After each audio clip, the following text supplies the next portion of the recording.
하겠습니다. 오늘 본문 말씀 고린도전서 13장 6절과 7절 말씀을 저와 여러분이 함께 말씀을 합독하도록 하시겠습니다. 불의를 기뻐하지 아니하며 진리와 함께 기뻐하고 모든 것을 참으며 모든 것을 믿으며 모든 것을 바라며 모든 것을 견디느니라. 아멘. 우리는 흔히 사랑을 이야기하면 굉장히 감성적이고 감정적이고 감상적인 부분들을 떠올리기가 쉽습니다. 그래서 사랑이라고 하면 따뜻한 마음, 부드러운 언어들, 인자한 표정 등이 마치 사랑의 전부인 것처럼 생각하기가 쉽습니다. 그러나 성경이 말하는 사랑은 그런 감성적이거나 감상적인 사랑을 말하지 않습니다. 성경이 말하는 사랑은 때로는 불편할 수 있고 때로는 내 자신을 희생을 해야 하기도 하며 때로는 용기를 필요로 하는 매우 능동적이고 적극적인 선택과 행동입니다. 고린도전서 13장 4절부터 7절까지는 우리에게 15가지의 사랑의 특성을 가르쳐주고 있습니다. 우리는 이미 2개의 적극적 사랑 그리고 8개의 소극적 사랑을 다 마무리했습니다. 그 말은 이제 5가지의 적극적 사랑만 남아 있습니다. 오늘 2가지, 다음 주 3가지, 그러면 사랑의 특성 15가지를 마무리하게 됩니다. 오늘 적극적 사랑 2가지 중에서 첫 번째가 무엇이라고 설명합니까? 사랑은 진리와 함께 기뻐하는 것이라고 그렇게 말씀합니다. 사랑은 무엇과 함께 기뻐합니까? 진리와 함께 기뻐합니다. 그러면 여기에서 말하는 진리가 무엇일까요? 소울순 목사의 그리스도인의 사랑 찾기에서는 진리에 대해서 이렇게 설명합니다. 진리를 흑사전에서 찾아보면 참, 진실, 참된 이치, 참된 도리라고 되어 있습니다. 이런 문자적인 뜻을 지닌 진리를 4가지로 저자는 정의합니다. 첫 번째는 정확한 서술, 정확한 수치, 합리적 추론을 진리라고 말합니다. 둘째는 진리는 때와 장소에 관계없이 누구나가 인정할 수 있는 참되고 보편적인 이치입니다. 세 번째는 성경은 하나님의 형상을 완벽하게 지닌 사람을 진리라고 그렇게 말합니다. 다시 말해서 하나님이 창조하신 인간의 원형을 그대로 간직하고 있는 사람이 진리입니다. 인류 역사상 그런 사람은 단 한 분뿐이셨습니다. 예수님이셨습니다. 요한복음 14장 6절 말씀에서 내가 곧 길이요 진리요 생명이라고 스스로 본인이 진리임을 이미 밝혀두셨기 때문입니다. 네 번째는 예수님이 신이 성경에서 정의해 주신 바 진리는 하나님의 말씀입니다. 진리는 이 세상의 원리에 있는 것이 아니라 하나님의 말씀 그 자체가 진리라고 그렇게 정의를 내리고 있습니다. 김상복 목사님은 당신은 확실히 사랑하십니까? 라고 하는 책에서 진리의 사전적 의미를 이렇게 설명합니다. 진리란 정확한 것, 사실인 것, 진짜, 옳은 것, 합법적인 것, 진실한 것, 속임이 없는 것, 거짓이 없는 것, 오류가 없는 것 등이라고 말합니다. 그렇게 보면 이 세상에서는 거짓이 얼마나 판을 치고 있는지 모르겠습니다. 얼마나 많은 사람들이 믿지 않으면 참기름이라는 말이 뭐예요? 참되고 바른 기름, 더 이상 좋은 기름이 없다는 뜻인데 진짜 순참기름이라고 이름을 붙일 정도로 믿지 못하는 시대가 되었다는 사실입니다. 교회도 어떤 교회가 있습니까? 참교회. 순복음, 복음 가지고는 부족한 것 같아서 거기에 진짜 복음이 뭐냐? 순복음이라고. 하도 가짜가 많으니까 이것만큼은 우리는 진짜라는 이야기를 드러내기 위해서 순복음이라고까지 이름을 붙입니다. 물고기가 물을 떠나서는 살 수 없는 것처럼 사람은 진리가 없는 곳에서는 존재할 수가 없습니다. 참된 사랑 가운데서 행하는 사람은 진리와 함께 기뻐하고 진리가 아닌 것은 기뻐하지 않습니다. 따라서 고린도전서 13장에서 이야기하는 아가페 사랑은 진리가 아닌 것을 반대하며 진리를 위해서는 기꺼이 목숨까지 바치는 것이 바른 사랑이라고 그렇게 말합니다. 그렇다면 한 가지 질문해 보고 싶습니다. 한 주간 동안 내 삶 속에 어떤 기쁨이 자리를 차지하고 있었습니까? 자녀로 인한 기쁨입니까? 부모님으로 인한 기쁨입니까? 아니면 뭐니 해도 돈이 최고의 기쁨인 한 주간을 보내고 있지는 않습니까? 정말 진리가 되신 하나님의 말씀으로 인한 기쁨이 나의 삶 가운데 과연 몇 분씩 정도, 아니 몇 시간 정도씩 내 삶 속에 있었는지 우리는 한번 돌아보아야만 합니다. 중세시대 때 체코의 개혁자로서 종교개혁의 샛별이라 불리는 얀 후스라고 하는 신실한 하나님의 사람이 있었습니다. 후스는 프라하 대학에서 신학을 공부했고 졸업 후에는 모교 교수로 재직하다가 1402년도에는 총장이 되었습니다. 바로 그 해에 베들레헴 교회에서 목사 안수를 받았습니다. 그는 교회의 세속화와 토지 소유를 반대했습니다. 이때는 중세 시대인데 아직 교회가 들어서기 전, 그러니까 그때 당시에 교회라고 하면 모두가 다 천주교회만 있던 시대였습니다. 후스는 중세 시대에 로마 천주교회가 하나님의 말씀의 진리를 떠나 잘못된 길로 걸어가고 있다라고 생각했습니다. 그래서 로마 천주교회는 개혁되어야 한다라고 외쳤고, 또한 교회가 돈을 받고 성직을 파는 행위에 대해서 기탄 없이 그는 잘못된 일이라고 전파했습니다. 후스는 프라하 대학의 제도를 개혁했고 그는 또다시 총장으로 선출되었습니다. 그러자 교황청은 후스가 베들레헴 교회는 물론 프라하에 있는 모든 교회에서 설교하는 것을 금지했습니다.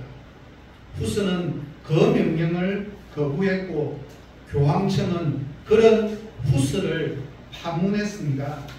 천주교에서 파문을 당한다는 것은 그 누가 데려다가 그를 죽인다 할지라도 죄가 되지 않는다라고 하는 뜻이었습니다.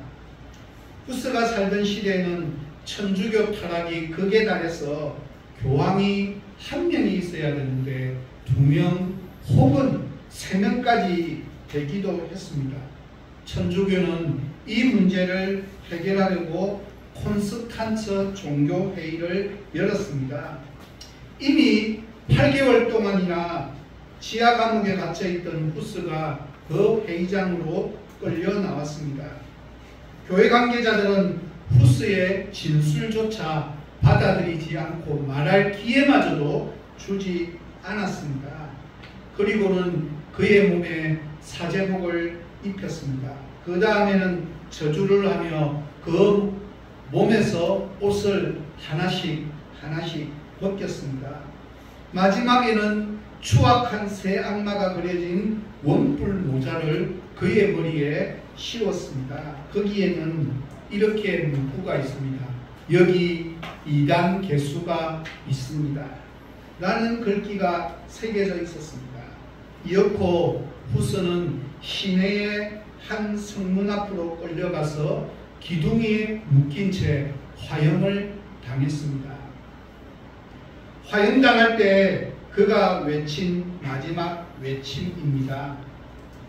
나는 내가 지금까지 저술하고 내 입술로 전파한 진리를 나의 피로서 확정하게 된 것을 가장 기쁘게 생각합니다.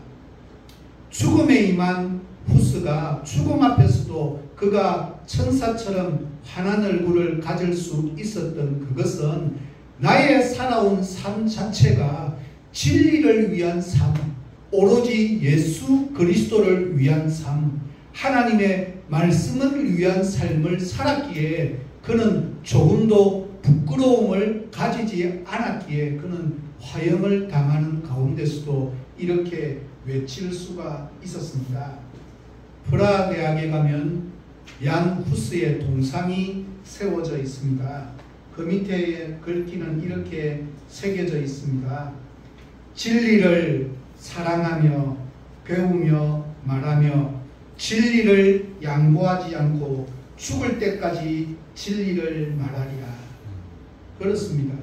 후스의 생애를 단 한마디로 요약하면 진리와 더불어 함께, 이때 진리라고 하면 예수 그리스도와 더불어 함께, 그리고 하나님의 말씀과 더불어 함께 평생을 진리로 살았던 삶이라고 하는 뜻입니다. 후스는 하나님의 사랑은 진리와 함께 기뻐함을 평생 동안 그 삶을 살았던 삶입니다. 여기서 이재철 목사님의 책 성숙자반에서도 이렇게 설명합니다. 여기서 기뻐한다는 단어의 헬라어는 신카이로의 의미 자체가 무엇과 함께 기뻐한다는 뜻입니다. 본문 6절에서 앞부분에서는 뭐라고 합니까? 불의를 기뻐하지 아니한다 해서 기뻐한다는 동사는 카이로이라고 했습니다. 이번에 기뻐한다는 단어는 그냥 카이로가 아니라 신카이로인데 이 두 단어는 차이는 앞에 카이로는 그냥 기뻐하는 것입니다. 여기서 진리와 함께 기뻐한다는 신카이로는 진리 그 자체를 기뻐하는 차원을 넘어서서 진리 때문에 진리로 인해서 기뻐한다는 뜻입니다. 사랑은 진리가 기뻐할 때 함께 기뻐합니다. 진리가 기뻐하지 않으면 사랑도 기뻐하지 않습니다. 사랑은 언제나 진리와 더불어서 함께 기뻐합니다. 여기서 중요한 포인트는 함께 기뻐한다는 두 단어로서 함께는 부사고 기뻐한다는 동사입니다. 헬라어에서는 함께 기뻐한다는 동사가 따로 있습니다. 뭡니까? 신카이로, 바로 본문에서 사용된 단어입니다. 그렇습니다. 기뻐하는 것은 반드시 함께하는 것이 참된 기쁨입니다. 사람은 혼자서 기뻐할 수 없습니다. 혼자서 웃고 있으면 약간 이상한 사람인 것처럼 쳐다보는 것하고 똑같습니다. 기쁨은 다른 사람을 울리고 나 혼자 기뻐할 수 없고, 다른 사람에게 손해를 입히면서 나만 기뻐할 수 없고 나만 행복할 수 없습니다. 그것은 성경이 말하는 기쁨이 결코 아닙니다. 그렇다면 사랑은 도대체 무엇과 함께 기뻐할까요? 사랑은 진리와 함께 기뻐합니다. 오늘 본문 6절에서 사랑은 불의를 기뻐하지 아니하며 진리와 함께 기뻐하고를 나누어서 설교를 하고 있지만 6절은 중문 구조를 지닌 한 문장입니다. 여기에 대해서 소울순 목사는 그리스도인의 사랑 찾기에서 이렇게 설명합니다. 여기에서 우리는 불의의 반대가 정의나 선이 아니라 진리임을 알 수 있습니다. 왜 그렇게 되었을까요? 앞에서 내린 진리의 세 번째 정의에 의하면, 세 번째 정의가 진리가 뭐라고요? 예수님 그 자체 자신이 진리라고 이야기했습니다. 그리고 무엇이든지 다른 사람에게 불필요한 상처를 주는 것은 불의입니다. 예수님은 사람을 불의에서 구하려고 이 세상에 오셨습니다. 그렇다면 불의를 기뻐하는 것과 예수님, 즉 진리와 함께 기뻐하는 일은 절대로 함께할 수 없다라는 뜻입니다. 그래서 불의의 반대말이 진리가 된다는 사실입니다. 본문은 진리를 기뻐한다라고 하지 않고 진리와 함께 기뻐한다고 했습니다. 그 이유는 무엇일까? 진리는 사랑과 가장 잘 어울리는 친구이고, 그래서 사랑은 진리와 함께할 때 최상의 상태가 된다는 뜻입니다. 그렇기 때문에 사랑은 진리와 함께 기뻐한다는 표현을 했습니다. 소울슨 목사는 진리의 네 번째 정의를 뭐라고 했습니까? 하나님의 말씀이라고, 그것이 진리라고 했습니다. 여기서 하나님의 말씀이란 하나님의 뜻, 하나님의 생각, 하나님의 경륜, 하나님의 기쁨 등을 포괄적으로 설명하는 그것이 하나님의 말씀입니다.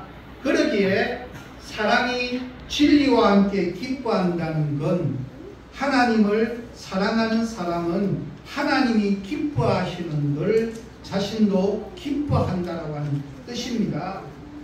하나님은 슬퍼하시는 것도 불사할 만큼 누군가를 혹은 무엇인가를 사랑한다는 말은 잘못된 표현입니다.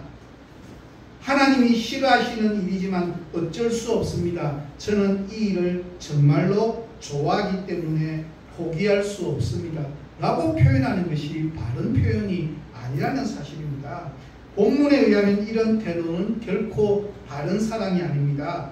성경이 가르치는 참된 사랑은 하나님의 뜻과 똑같은 하나가 되는 것만을 기뻐하는 사랑입니다. 하나님이 기뻐하시는 걸 나도 기뻐하고, 하나님이 사랑하시는 걸 나도 사랑하며, 하나님이 미워하는 건 나도 미워하고, 하나님이 아파하시는 건 나도 아파하는 마음, 그것이 바로 진리와 함께 기뻐하는 삶입니다. 이제 또 다른 적극적인 사랑인 7절에서 이야기하고 있는 것을 살펴보도록 하겠습니다. 7절에서는 뭐라고 이야기합니까? 사랑은 모든 것을 참는 것이라고 말씀합니다. 저는 이 말씀을 대하면서 굉장히 깊은 고민에 빠졌습니다. 어떤 고민일까요? 앞에서 설교를 하면서 4절에서 이미 적극적 사랑에 대한 첫 번째 사랑을 설명하면서 사랑은 언제나 오래 참는 것이라고 그렇게 이미 설교를 했습니다. 그렇다면 4절에 등장하는 오래 참는 것과 본문 7절에서 말하는 모든 것을 참는다는 차이가 무엇일까에 대한 고민이었습니다. 그래서 이 고민을 어떻게 해결했겠습니까? 요즘 저에게 가장 좋은 설교의 비서가 있습니다. 궁금하면 저도 AI에게 물어봅니다.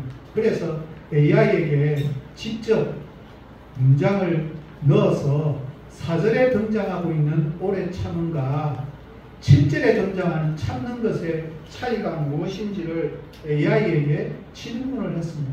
그러니까 친절하게 AI가 저에게 대답해 줍니다. 4절에 오래 참고는 헬라어로 마크로 디메오인데, 이것은 주로 사람으로부터 오는 고통과 관련이 깊습니다. 다른 사람의 도발, 모욕, 무례함, 어리석음 또는 약점 등으로 인해 발생하는 어려움과 좌절에 대해 분노를 지연시키고 보복하지 않으며 오래도록 참고 기다리는 인내를 의미합니다. 즉 사람에 대한 끈기 있는 인내입니다. 이것은 성급하게 반응하거나 쉽게 포기하지 않고 시간을 가지고 상대방의 변화와 성숙을 기다리는 관용적인 태도를 강조합니다. 예를 들어 나를 괴롭히는 직장 동료를 향해 인내심을 갖는 것, 철없는 자녀의 반복적인 실수에도 불구하고 꾸준히 사랑과 가르침으로 대하는 것 등이 사절에서 표현하고 있는 오래 참는 것이라는 것입니다. 그럼 7절에서 모든 것을 참으며, 이것은 헬라어로는 스테고입니다. 이것은 주로 상황이나 환경으로부터 오는 어려움, 그리고 타인의 허물을 감싸 안고 보호하는 것과 깊은 관련이 있습니다. 비바람으로부터 집을 보호하는 지붕처럼 고난과 시련을 감싸고 버티며 타인의 약점이나 실수가 드러나지 않도록 덮어주는 적극적인 보호와 지탱의 인내를 의미합니다. 즉 상황이나 허물에 대한 굳건한 인내입니다. 관계나 대상을 위해 어떠한 희생과 고난도 감수하며 무너지지 않도록 받쳐주고 보호하는 끈기와 강인함을 강조합니다. 예를 들어 사업의 어려움에 처해서도 가족을 생각하고 가족을 위해 묵묵히 버텨내는 것, 또한 친구의 치명적인 실수를 다른 사람에게 말하지 않고 비밀로 지켜주는 것 등이 7절에서 말하는 참는 것에 대한 표현입니다. 결론적으로 사랑은 오래 참고가 주로 사람과의 관계에서 발생하는 심리적인 인내와 관용을 강조한다면, 모든 것을 참으면은 물리적이고 정신적인 모든 종류의 어려움과 고난을 굳건히 지탱하고 타인의 연약함을 적극적으로 덮어주며 보호하는 의지적인 인내를 의미합니다. 둘 다 사랑의 필수적인 요소이지만 그 초점과 적용 지점에서 차이가 있다고 할 수 있습니다. 말이 어렵습니까? 좀 더 쉽게 설명하면 간단합니다. 4절에서 참아내는 것은 무엇에 사람에 대한 인내를 요구한다면 7절에 그것은 때로는 물질적인 것에 대한 것을 인내내는, 참아내는 것에 대한 표현입니다. 박상훈 목사의 사랑의 열매에서 참는다는 의미를 이렇게 해석합니다. 말없이 덮어주는 것입니다. 남의 허물을 보았습니다. 입이 건질건질합니다. 그럼에도 불구하고, 흉보고 싶음에도 불구하고 사랑은 남의 흉을 보았더라도 말없이 뭐 한다는 겁니까? 덮어주는 것이 바른 사랑이고 7절이 말하는 참는 것에 대한 표현입니다. 그래서 베드로전서 4장 8절은 이렇게 말씀합니다. 우리 같이 한번 읽도록 하겠습니다. 시작. 무엇보다 뜨겁게 서로 사랑할지 사랑은 허다한 죄를 덮느니라. 남의 허물을 덮어주는 것이 사랑입니다. 오늘 설교를 마치고 난 이후에 헌금송으로 부를 사랑은 언제나 오래 참고 있지 않습니까? 이것을 4절은 사랑은 언제나 오래 참고로 되어 있는데, 오늘 본문 7절에 말하고 있는 것을 뭐라고 표현해 놨습니까? 감싸주고. 예, 감싸주고. 너무 바른 해석이에요. 용서한다는 개념이 덮어주는 거거든요. 안아주는 거거든요. 그것을 너무너무 오늘 부를 찬송에서는 너무너무 바르게 표현하고 있습니다. 김영민 목사의 고린도전서 13장 강에 제1은 사랑이라 해서 참는다는 의미를 이렇게 해석합니다. 참는다의 헬라어 스테고는 원래 지붕을 뜻합니다. 스테게에서 파생된 단어로 덮어준다, 보호한다, 지속한다 라는 의미가 있습니다.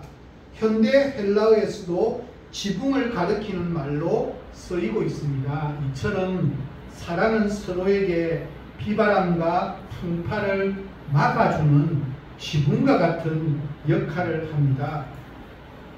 바울 당시에 참는다의 헬라어 스테고는 어떤 사람이 잘못했을 때 그 잘못한 것을 덮어주고 그 잘못을 자기가 대신 짊어지면서 문제를 해결해 나갈 때 사용하는 단어라고 그렇게 표현했습니다.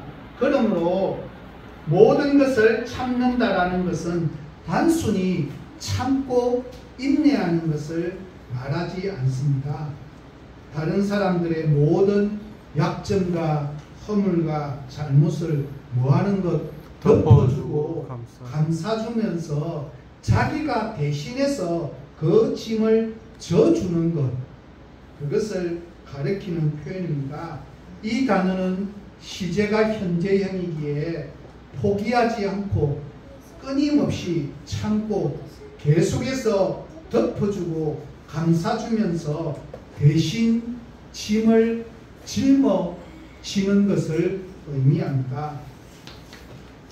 부패하고 타락한 인간의 마음은 다른 사람의 약점이나 허물이나 실수를 보았을 때 그것을 드러내고 싶어하고 비판하고 싶어하고 말하고 싶어합니다.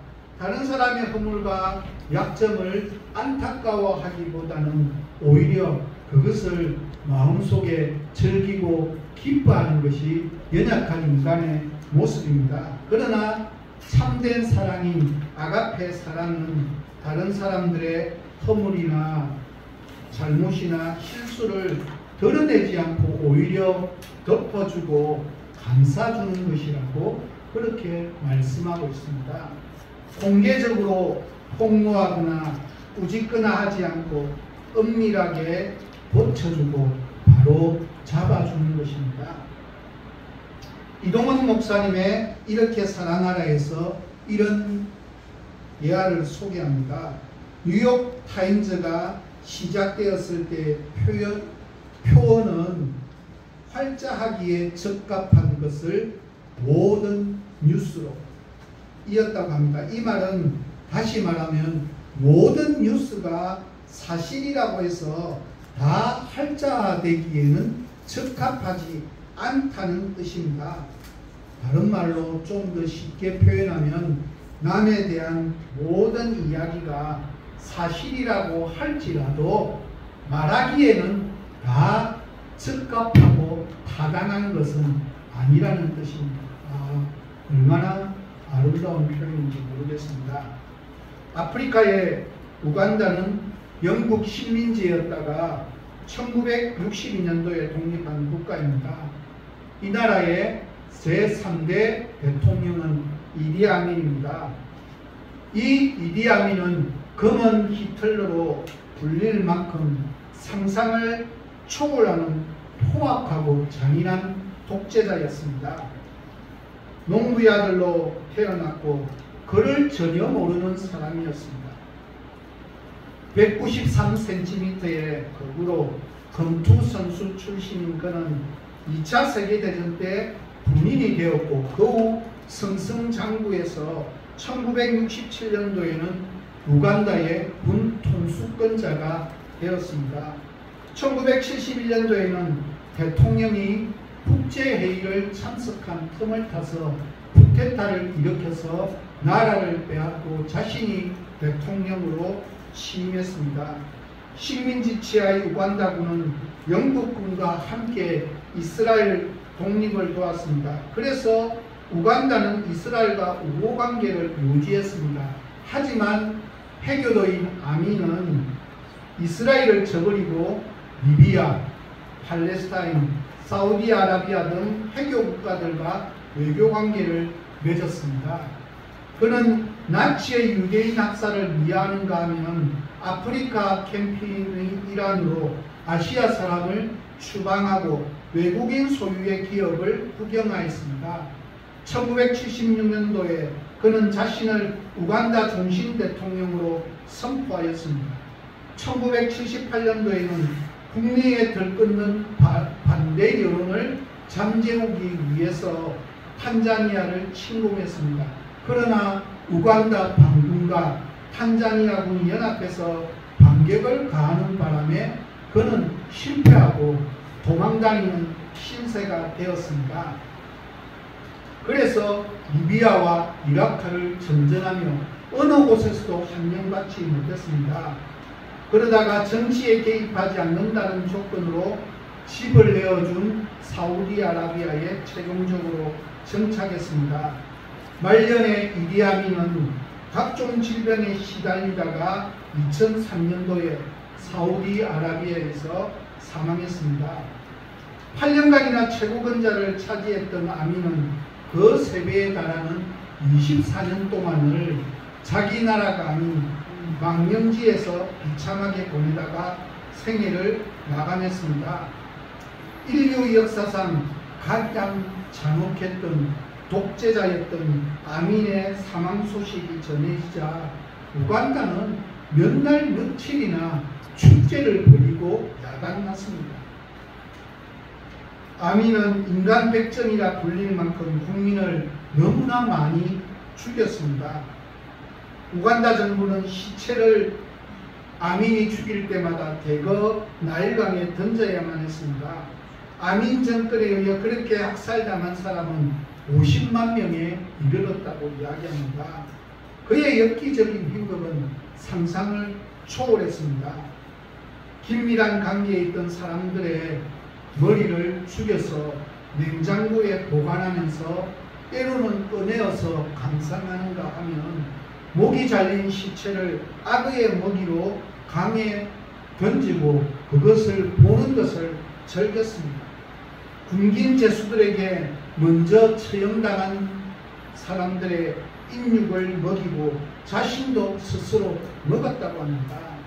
4명의 아내에게서 40명의 자녀를 두었고 자신이 놓은 아들마저도 살해한 사람이었습니다. 정상적인 목사라면 그런 대통령을 그냥 두고 볼 수는 없었기에 우간다에서 제일 큰 교회의 케파 생판기 목사님은 아민 정부의 불의를 책망하는 예언적 설교를 계속해서 했습니다. 그날 아침에도 7,000명이나 되는 교인이 부활절 예배를 드렸습니다. 생판기 목사님이 예배를 마치고 교회 사무실에 들어섰을 때 5명의 비밀 경찰이 그분을 기다리고 있었습니다. 그중 한 명이 목사님에게 총을 겨누면서 말했습니다. 우리는 국가의 명을 받고 반국가 사범을 처단하러 왔다. 생판기 목사님은 당당한 표정으로 부탁했습니다. 오늘은 부활절입니다. 나는 부활을 믿기 때문에 죽는 것이 조금도 두렵지 않습니다. 그래도 2분만 시간을 주신다면 생을 마감하는 기도를 하고 싶습니다. 그 시간을 허락받은 목사님은 이렇게 기도했습니다. 하나님 아버지, 우간다 통치자 이디아민을 용서해 주시옵소서. 어쩔 수 없이 그의 악한 명령을 받들어야 하는 이 불행한 5명의 형제를 또한 용서해 주시옵소서. 그리고 우간다 국민에게 자유를 주시옵소서.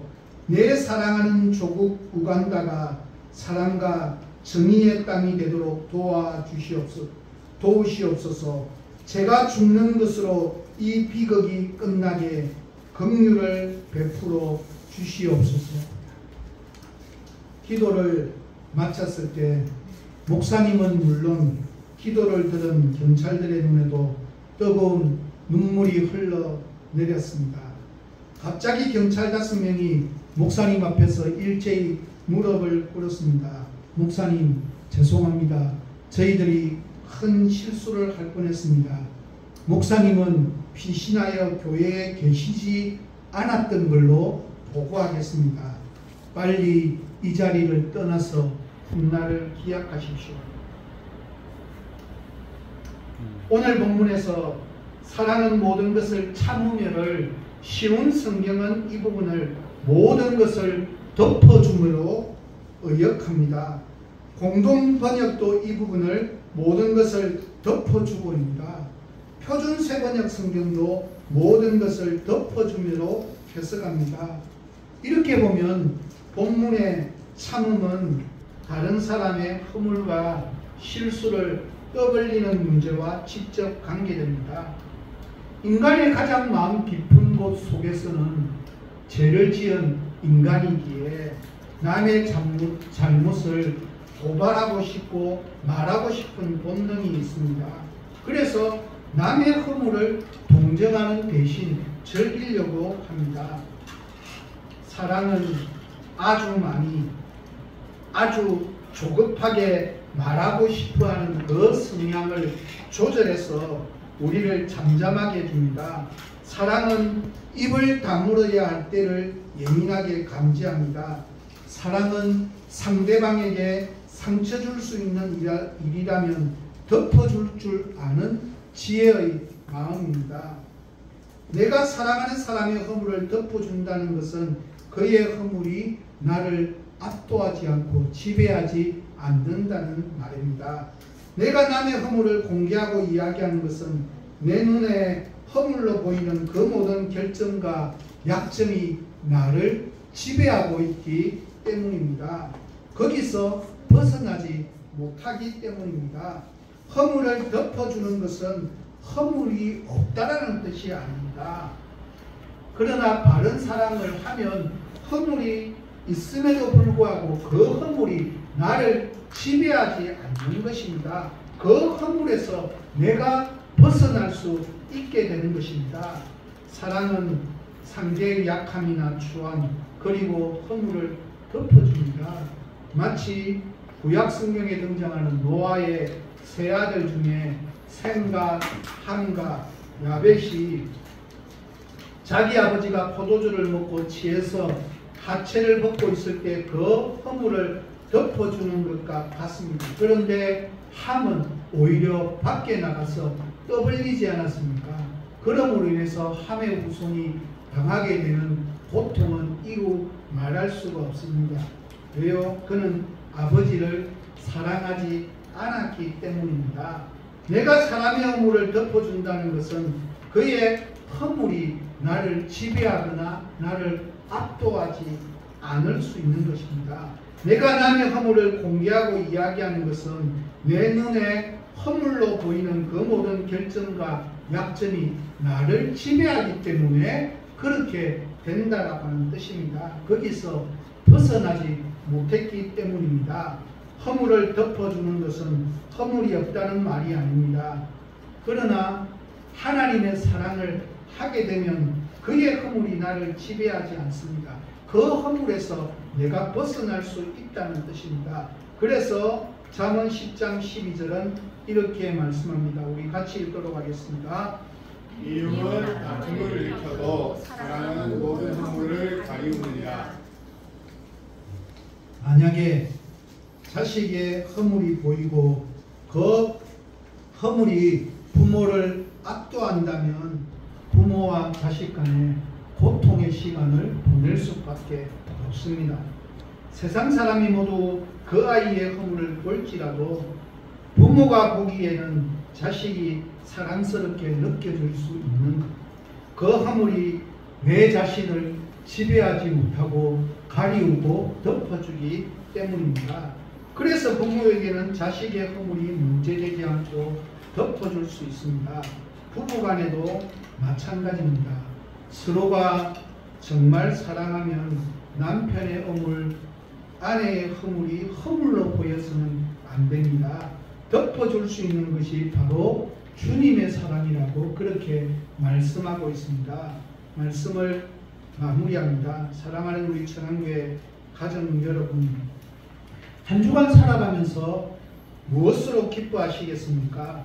하나님의 진리의 말씀을 알아가는 기쁨, 예수 그리스도를 알아가는 기쁨, 말씀을 순종하며 살아가면 하나님께서 내 인생을 어떻게 책임져 주시고 인도해 주시는지를 알아가는 그 기쁨, 진리와 함께 하는 하나님의 기쁨이 있기를 저는 소망합니다.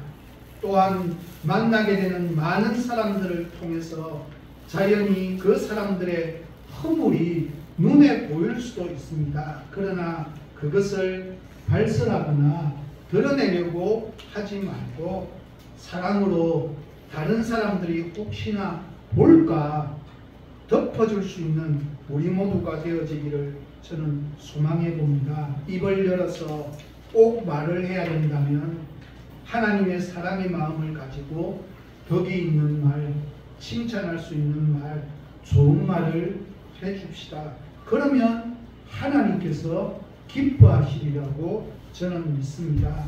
내가 손해보는 것 같지만 손해보지 않고 하나님의 말씀을 순종하는 자에게는 하나님께서 반드시 인생을 책임져 주시는 은혜가 분명히 있으리라고 저는 믿습니다. 그러기에 이번 한 주간도 하나님의 마음을 흡족케 하고 하나님의 마음을 시원케 하는 하나님의 말씀 그대로 진리와 더불어 함께 기뻐하고 모든 것을 덮어주고 감싸주는 한 주간이 되어지시기를 예수 그리스도의 이름으로 간절히 부탁드립니다. 함께 기도하도록 하겠습니다.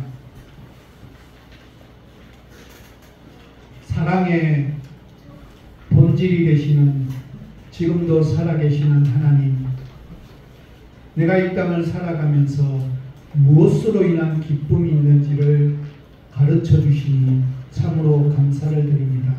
이번 한 주간도 예수 그리스도와 함께 하나님의 말씀인 진리와 더불어 함께 기뻐하는 하루하루 한 시간 한 시간 되도록 인도하여 주옵소서.